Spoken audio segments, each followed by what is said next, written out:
Silence, s'il vous plaît. Comment réduire les bruits gênants dans les installations sanitaires d'évacuation? La Suisse, le pays d'origine de Geberit, leader européen en technologie sanitaire. C'est aussi le pays d'origine d'un instrument de musique mondialement connu, le cor des Alpes.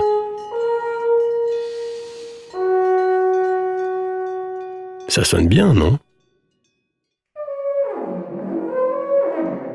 Voyons quelle est la différence entre un bruit agréable et une nuisance sonore.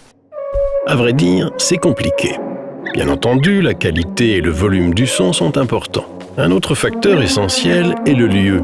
Un bruit plaisant dans les montagnes suisses peut être très gênant dans votre chambre. Heureusement, peu de gens ont un joueur de cor des Alpes comme voisin. N'empêche, nous sommes tout de même nombreux à connaître le problème. Probablement pas à cause d'un cor des Alpes, mais à cause d'une conduite d'évacuation. Le son est complètement différent, mais les deux, cor des Alpes et conduite d'évacuation, suivent le même principe acoustique. Tout est question de vibration. L'eau fait vibrer la conduite d'évacuation, les vibrations sont transmises à l'air autour du tuyau, mais aussi à tout matériau en contact avec la conduite. Les ondes se propagent ensuite dans le bâtiment, pas seulement à travers l'air, mais aussi par les sols et les murs.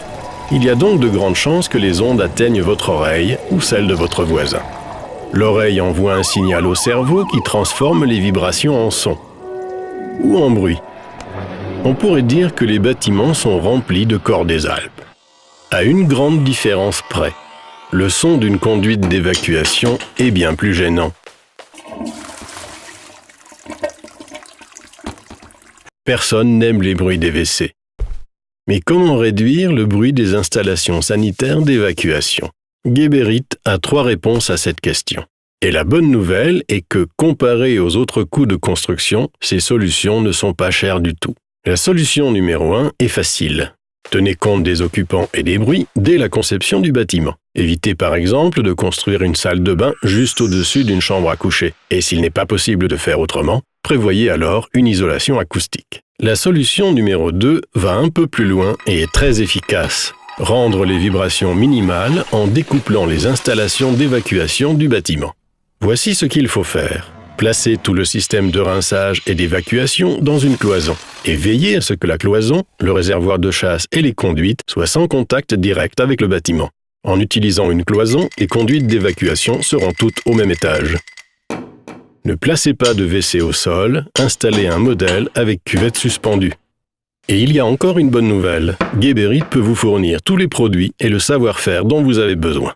Pour finir, la solution numéro 3. Optez pour les conduites d'évacuation Silent DB20 de Geberit. Les conduites Geberit, associées à une installation de haute qualité dans une cloison, réduisent fortement les nuisances sonores.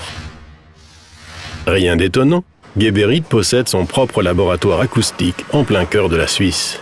À vrai dire, personne d'autre que Geberit n'en sait plus sur la réduction des bruits dans les installations d'évacuation. À propos, Geberit est enchanté de partager ce savoir-faire avec vous. Donc si vous recherchez la paix et la tranquillité, demandez conseil à Geberit.